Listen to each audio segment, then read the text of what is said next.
introduction. Episode 2. Why being homeless, on bail, living in my car is better than being housed in Clark County Jail. First off, let me tell you, solitary confinement is designed for one person with a toilet right next to your bed. So first off, you're sleeping with your feces and your piss every time you flush the toilet. In our I'll cell, show you the a little toilet was thing at the from end Google of on the there that shows you how far feces and urine are put into the atmosphere when you flush. Secondly, Clark County is fond of double bunking and triple bunking inmates in solitary confinement. In a cell that's designed for one person with enough room to get off their bed bunk, get a little stretch on, and have a place to sit, and pace back and forth about 5 feet. When they double and triple bunk you, you don't have that.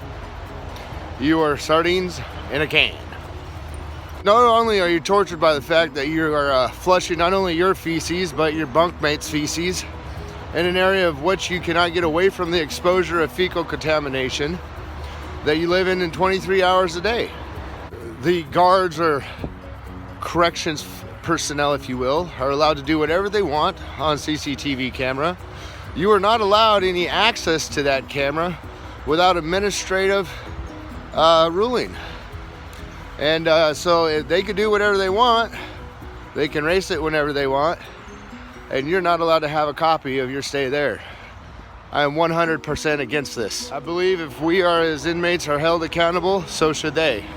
Which means there would be equal rights to being able to have access to what your stay was like while you were there.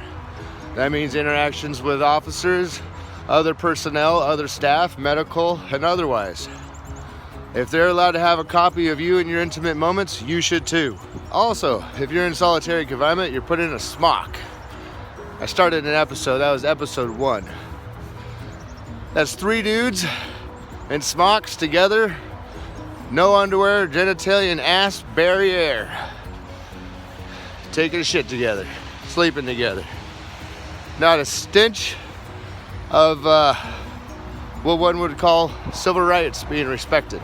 The purpose of incarceration is to limit your freedom, not to torture you, not to force you to live in a bathroom, not to force you to live nude, basically, among other guys. You don't have to give your approval for this. This is forced upon you. You have no say in the matter.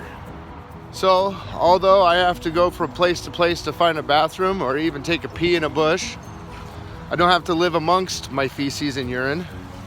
I'm allowed to have a sanitary life in that aspect.